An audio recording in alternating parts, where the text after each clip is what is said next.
সবাইকে জয় গুরু। আজকে এই বেড়াচাপা যোজনা কেন্দ্রে মাসিক সৎসঙ্গ হচ্ছে পয়লা, আজকে পয়লা কি মে, প্রার্থনা সময়সূচি পরিবর্তন হয়েছে। সকালে পাঠা প্রার্থনা বলেন নাকি? সকালে 4:38, সন্ধ্যায় এই টাইমটা সবাইকে জানিয়ে দেবেন, সবাই ফলো করবেন। আমরা দীপিকাজে যাবো, আমাদের না হয়ে উঠি তাহলে কিন্তু কিছু করতে পারবো না। হতে গেলে আসে কিন্তু জয়রাতের সময় একটু গড়বড় হয়েছে। আপনারা বাড়িতে একটু প্র্যাকটিস করবেন হাতে তালি মারা।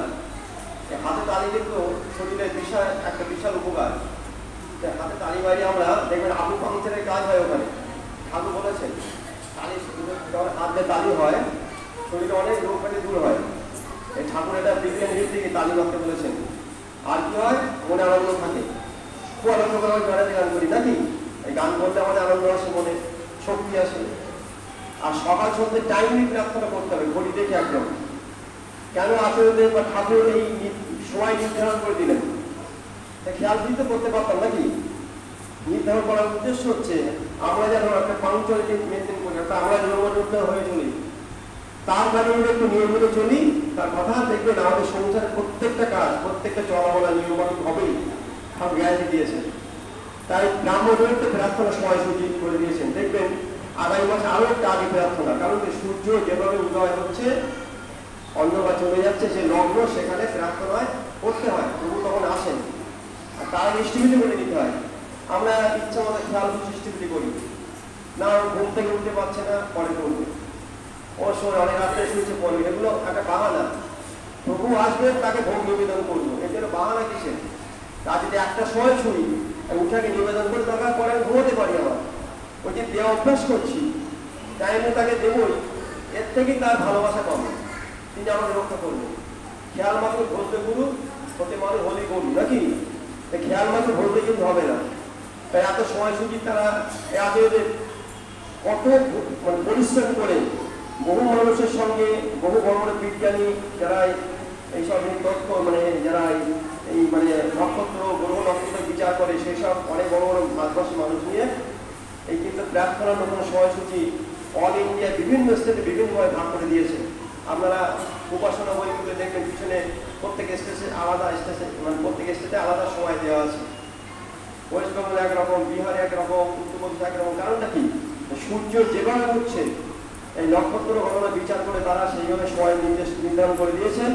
সেই সময় অনুযায়ী কিন্তু এই প্রার্থনাটা হয়। আগে কিন্তু এরকম ছিল না, আগে ছিল কি দেওঘরে আর বাইরে এরকম ছিল। দেওঘরে একটা লাইন ছিল আর বাইরে বিভিন্ন অল্প ছিল। কিন্তু এখন আচার্য তিনি অনেক পরিশ্রম করে অনেক মানুষের সঙ্গে বসে বিভিন্নভাবে চিন্তা ভাবনা করে এই সময়সূচি নির্ধারণ করে দিয়েছেন, যাতে আমরা সেই সময়গুলো মেনটেন করি। আপনি বোম্বে যান, এখনো সেখানে প্রার্থনার সময় কিন্তু সময় হয়নি, আমরা পরে 7:30 থেকে হবে, তখন সূর্যটা দেরিতে অস্ত যায়। পশ্চিমে দেশ একদম বোম্বে সেরকম। তাহলে আমাদের এই সময় বুঝে চলতে হবে। আর যত আমরা তার এইগুলো ঠিক ঠিকভাবে করবো না, দেখবেন না ডিপি কাজের জন্য চিন্তা করতে হবে না, যেখানে যাও সেখানে মানুষ আমার কথা শুনছে। কারণ আমার মধ্যে একটা কলার আগ্রহ এসছে, শক্তি আসছে।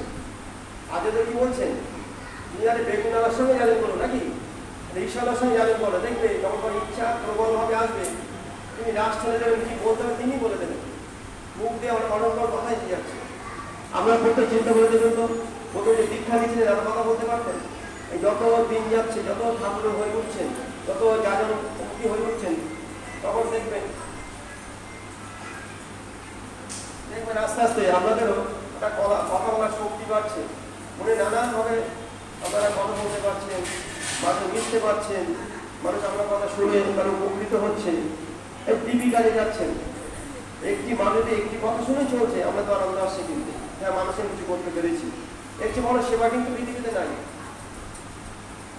অর্থ বৃত্ত দিয়ে সেবা দেওয়া যায়, অনেক মানুষ সেবা পায়, কিন্তু এই মানুষ নিষ্ঠমুখী করে তোলা, তাকে যাজনমুখী করে, যাজন মতো দিয়ে তাকে ঈশ্বরমুখী করে তোলা, তার পরিবারের মধ্যে একটা বাঁধন তৈরি করে দেওয়া, পরস্পরের মধ্যে ভালোবাসা সৃষ্টি করে দিয়ে আসা, পারিবারিক যে বন্ধন সৃষ্টি করে দিয়ে আসা, যেখানে একটু পরিবারের মধ্যে একটু কথাবার্তার মধ্যে তারা গণ্ডগোল করে ফেলছে, কেউ কাউকে মানছে না, ছোট বড় তাদের ভেদাভেদ নাই, হ্যাঁ, তারা কিছু ওরা খাওয়া দাওয়া চলাফেরা করছে।